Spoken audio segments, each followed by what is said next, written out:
Assalamualaikum warahmatullahi wabarakatuh. Alhamdulillah, mari dengan suasana yang cerah di pagi yang cerah ini kita senantiasa memuji Allah. Kita pantas memujinya untuk rasa syukur kita atas nikmat yang diberikan Allah Subhanahu wa taala kepada kita. Begitu banyak nikmat yang diberikan Allah, termasuk pada kesempatan yang berbahagia ini nikmat kesehatan, nikmat iman, nikmat kesehatan dan kesempatan, sehingga dapat kita melanjutkan aktivitas pembelajaran kita. Materi pembelajaran kita hari ini yakni pentingnya khutbah tablik dan dakwah, yang pada minggu yang lalu telah kita mempelajari bagaimana pengertian dakwah itu. Pada hari ini kita melihat bagaimana pentingnya dakwah itu, dan pentingnya khutbah tablik dan dakwah. Kita lihat yang pertama, pentingnya khutbah. Khutbah itu sudah kita mengetahuinya kemarin, bahwa khutbah itu berupa nasihat. Kita memberikan nasihat, sementara nasihat itu sangat diperlukan bimbingan arahan, yaitu pada umat Islam itu sendiri.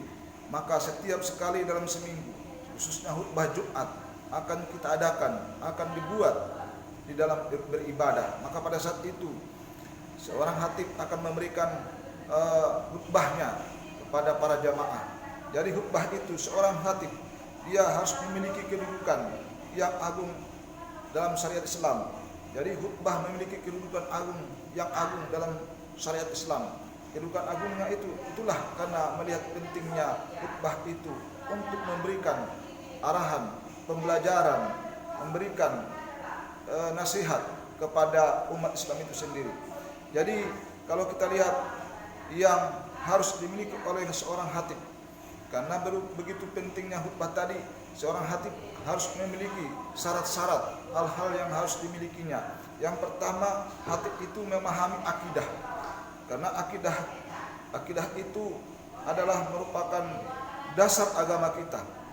Seorang khatib harus memahami fikih ilmu agama, yang bagaimana cara untuk belajar, bagaimana cara untuk melaksanakan ibadah, bagaimana cara untuk meninggalkan atau bagaimana untuk bimbingan keagamaan.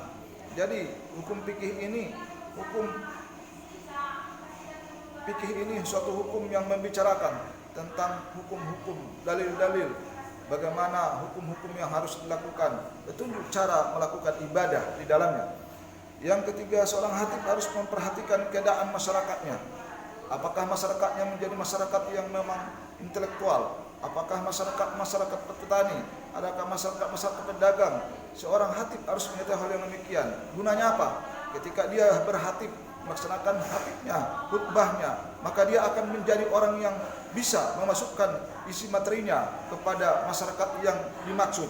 Kalaulah dia tidak melihat, tidak mengetahui orang yang bagaimana keadaan masyarakatnya, maka dia akan mengalami kesusahan, kepayahan untuk menyampaikan nasihatnya, menyampaikan bimbingannya, arahannya kepada masyarakat itu sendiri.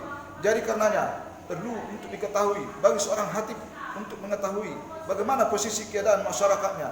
Yang ketiga, yang keempat, khatib itu seharusnya seorang yang saleh, karena dia merupakan suatu panutan, karena dia akan dilihat oleh orang, dilihat oleh warganya, dilihat oleh masyarakatnya, bagaimana kedudukannya, bagaimana keadaannya, apakah dia orang yang saleh atau tidak.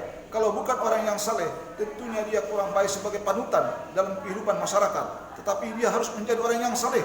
Yang saleh berarti dia menjadi contoh dalam hidup dan kehidupan keagamaan. Karena sebagai orang yang khatib itu, dia harus memiliki hal yang demikian. Kalaulah dia tidak mampu seperti itu, berarti ini belum bisa dijadikan sebagai syarat daripada khatib. Kemudian kita lihat bagaimana tablik. Tablik itu minggu yang lalu sudah kita lihat, dia menyampaikan dalam satu ayat. Ayat itu mau bisa atau tidaknya dia disampaikannya. Jadi tablik itu menyampaikan ayat-ayat Allah, penting adanya untuk disampaikan, karena semua kita ini semua disampaikan Allah, wal takum minkum ummati yad'una ilal khair wa ya'muruna bil ma'ruf wa yanhauna 'anil munkar. Kalau kita lihat bahwa haruslah ada seorang yang menyeru kepada kebajikan, Artinya apa? Kalau di sini kita lihat bahwa tablik itu sangat diperlukan untuk menyampaikan ayat-ayat Allah kepada kita semua, kepada seseorang, kepada yang belum mengetahui, agar dia dapat mengamalkan ajaran agamanya. Posisi untuk menyampaikan tablik itu memang sangat diperlukan sekali, baik seorang maupun beberapa orang, sebagai sarana, sebagai sasaran yang harus disampaikan, harus dilaksanakan. Karena kita lihat ayat-ayat Allah itu begitu banyak yang harus kita paparkan dalam kehidupan kita. Ayat-ayat Allah itu merupakan pengamalan kita dalam kehidupan kita. Maka bertabriklah kita.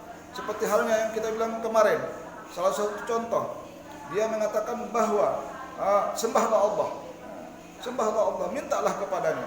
Dan ternyata dengan sederhana, iyyaka na'budu wa iyyaka nasta'in, kita senantiasa menyampaikan hal yang demikian.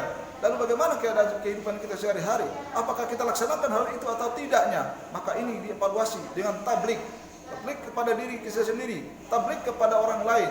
Tablik itu sampaikan apa yang ayat Allah itu. Yang ketiga, pentingnya dakwah. Dakwah itu dalam kehidupan secara umum, menyeru kepada kebajikan. Mereka dengan dakwahnya menyampaikan dengan lemah lembut untuk mengajak manusia menjadi orang yang bertakwa kepada Allah Subhanahu wa taala. Mereka para dai akan mengajak manusia, menyeru kepada manusia dengan metode-metode yang mereka pergunakan. Artinya bahwa manusia itu perlu penerangan, karena manusia itu berbagai masalah yang dihadapinya. Kita tahu bahwa kehidupan itu adalah masalah. Kehidupan ini adalah masalah. Kehidupan ini penuh dengan masalah. Cuma besar kecilnya masalah itu tergantung rezeki atau tergantung seseorang. Apakah dia dapat memecahkan masalah atau tidak, tergantung bagaimana keadaan seseorang. Maka perlu kita dakwah menyampaikan apakah sudah terlaksana ajaran agama atau tidak, sholatkah kita atau tidak, berzakat atau puasakah kita atau tidak. Maka itu diberilah gambaran-gambaran, diberilah peringatan, diberilah nasihat, diberilah dakwah kepada orang-orang yang membutuhkan ataupun kepada umat Islam itu sendiri. Jadi karenanya keadaan inilah yang membuat kita sangat penting dakwah dalam kehidupan kita. Sampai di situ dulu kajian kita, materi pembelajaran kita hari ini. Kurang lebihnya mohon maaf. Wabillahi taufiq wal hidayah. Assalamualaikum warahmatullahi wabarakatuh.